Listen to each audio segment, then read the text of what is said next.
Hello friends, Radhe Radhe. आप सब लोग कैसे हैं? कल के लिए मैं माफ़ी चाहूँगी। कल मैंने कोई वीडियो अपलोड नहीं करी क्योंकि यहाँ पर बहुत ज़्यादा आंधी तूफान था और लाइट नहीं आ रही थी, बिल्कुल अंधेरा था। इन्वर्टर भी हमारे बोल चुके थे और आज भी अब मैं जिस टाइम वीडियो बना रही हूँ उस टाइम लाइट नहीं आ रही है। इन्वर्टर की लाइट में ही बनाएंगे हम लोग। रोशनी कम हो तो कृपया माफ़ करिएगा। हम पढ़ रहे थे श्री कृष्णा की साहसिक समाधि।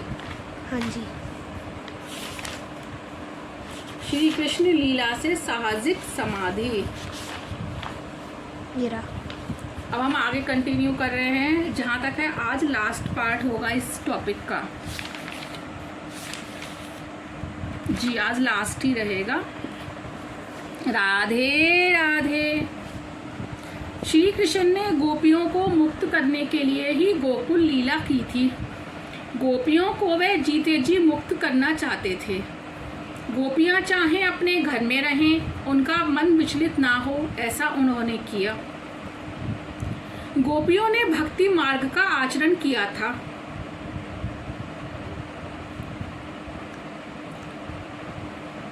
लौकिक रूप के प्रति जितनी आसक्ति है उतनी यदि भगवान में हो जाए तो संसार के बंधन छूट जाएंगे।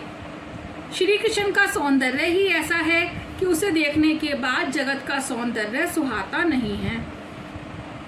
श्री कृष्ण अति सुंदर हैं। जगत सुंदर है ऐसा मानने से काम दृष्टि पैदा होती है।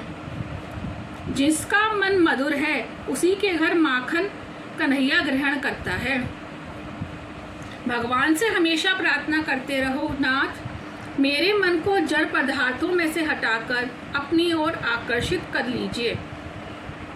मन को तभी शांति मिलती है जब वह ईश्वर में स्थिर होता है। संकल्प करने से मन हजारों मील दूर पहुंच जाएगा। मन का जब भी लय होगा जड़ पदार्थ में नहीं, ईश्वर ही में लय होगा। दूध में मिश्री घुल जाती है, पत्थर नहीं। संसार के सभी पदार्थ नाशवान हैं। यदि मन ईश्वर में ही जाकर विलीन हो सकता है, अन्य किसी पदार्थ में नहीं। हे नाथ मेरा मन सदा तुम्ही में लगा रहे। ईश्वर से मन का दूर होना ही बंधन है। ईश्वर के चरणों में मन रहना मुक्ति है। गोपियां अपने मन में श्री कृष्ण को हमेशा बसाए रखकर ही घर गृहस्थी निभाती रहती थी। निवृत्ति के समय यदि मन में किसी भी वस्तु का विचार आए तो मान लो मन उसी में फंसा हुआ है। संकट के समय में जीव विश्वासघात करता है, किंतु भगवान तो दौड़ते हुए आते हैं। सभी विषयों को छोड़कर मन का ईश्वर में लगाना ही मुक्ति है। दशम स्कंद की कृष्ण लीला जगत का विस्मरण और प्रभु का अखंड स्मरण कराती है। गोपियां सारे जगत को भूलकर मात्र कृष्ण को याद करती रहें, इसी हेतु यह कृष्ण लीला है। शरीर चाहे कहीं भी हो, मन को गोकुल वृंदावन में बसाए रहो। जो मरकर जिए और जीकर मरे वही सच्चा शूर है। जो मरकर जीता है वह मुक्ति पाता है। मृत्यु की मृत्यु ही तो मुक्ति है। गोपियां घर का काम काज करते हुए भी कृष्ण में ऐसी लीन हो जाती थीं कि ना करने जैसा काम भी कर बैठती थीं। चूल्हे में लकड़ी के साथ साथ बेलन जला देती थीं। काल धक्के देकर निकाले और हम रोते हुए संसार छोड़ना पड़े, इसकी अपेक्षा समय पर सावधान होकर समझ बूझकर जंजाल से मुक्त होना श्रेष्ठ है। परमात्मा ना तो वेदाध्ययन से मिलते हैं और ना शास्त्र श्रवण या बुद्धि चातुर्य से। आत्मा जिस पुरुष पर कृपा करता है उसी को उसकी प्राप्ति होती है, अथवा जो उसे प्राप्त करना चाहता है उसे वह मिलता है। परमात्मा जिसे अपना मानकर अपनाते हैं उसी को वह मिलते हैं। अब आगे दामोदर लीला की बात आएगी। परमात्मा श्री कृष्ण परम प्रेम का स्वरूप हैं। सामान्य प्रेम और परम प्रेम में अंतर है। पुत्र पत्नी माता पिता आदि के साथ जो प्रेम है वह सामान्य है। जगत के सभी पदार्थों और जीवों के प्रति जो निस्वार्थ प्रेम होता है वह है परम प्रेम। जीव बड़ा अयोग्य है, अपात्र है। वह मन से, आंखों से हमेशा पाप करता रहता है, फिर भी ईश्वर तो उससे प्रेम ही करते हैं। ईश्वर जीव से प्रेम करते हैं, उस पर प्रेम बरसाते हैं। प्रभु धन से वश में नहीं होंगे, क्योंकि वह स्वयं लक्ष्मीपति हैं। जहाँ शारीरिक बल, द्रव्य बल, ज्ञान बल आदि सब हार जाते हैं, तब प्रेम बल ही जीतता है। प्रेम बल सर्वश्रेष्ठ है। कुछ लोग पूछते हैं, भाई परमात्मा से प्रेम किस प्रकार किया जा सकता है? घर के लोग हमें सुख सुविधा देते हैं, अतः हम उनसे प्रेम करते हैं। उसी प्रकार मान लो कि परमात्मा की कृपा से ही हम सुखी हैं। उनके नाम का बार बार स्मरण करोगे तो उनसे प्रेम हो जाएगा। यदि भगवान की इच्छा से तुम्हारी इच्छा भिन्न होगी तो प्रभु के साथ प्रेम हो नहीं पाएगा। अपनी इच्छा का त्याग करो और भगवान की इच्छा को ही अपनी इच्छा बना लो।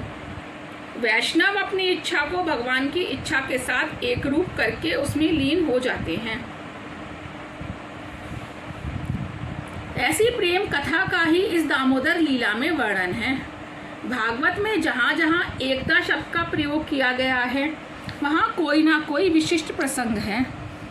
परीक्षित कृष्ण कथा से अभी तृप्त हुए नहीं हैं, वे अब भी बड़े विस्तार से सुनाने की प्रार्थना कर रहे हैं। सुखदेव जी वर्णन कर रहे हैं, राजन अब आगे सुनिए। गोपियों ने कन्हैया का नाम माखन चोर रख लिया तो यशोदा को यह बात अखरने लगी। वह अपने लाला से आग्रह करने लगी कि बाहर का नहीं, घर का माखन खाना ही अच्छा है।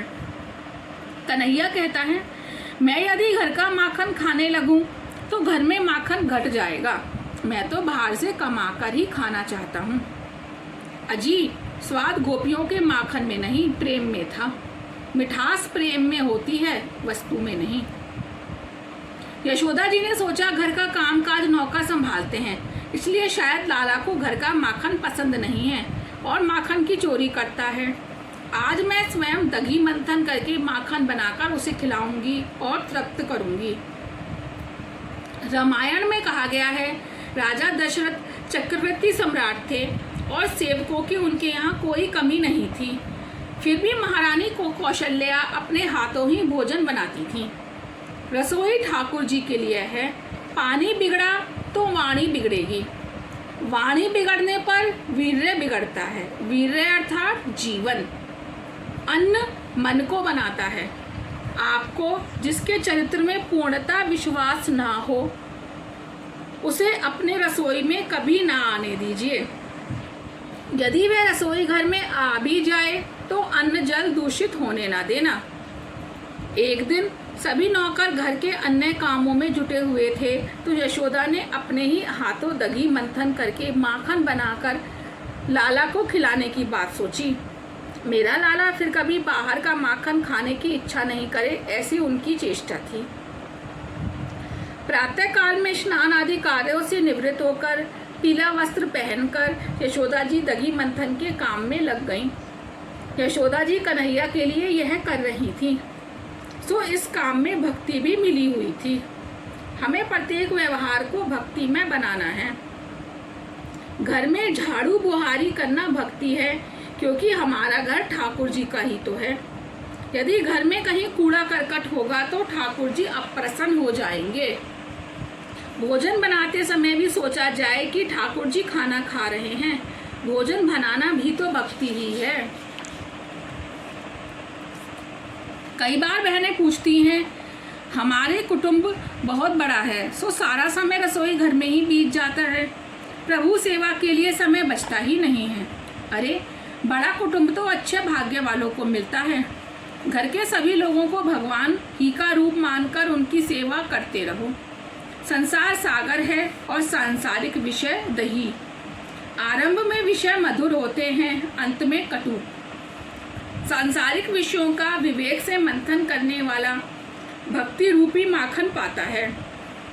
ऐसा प्रेम रूप भक्ति रूप माखन परमात्मा को अर्पण करो।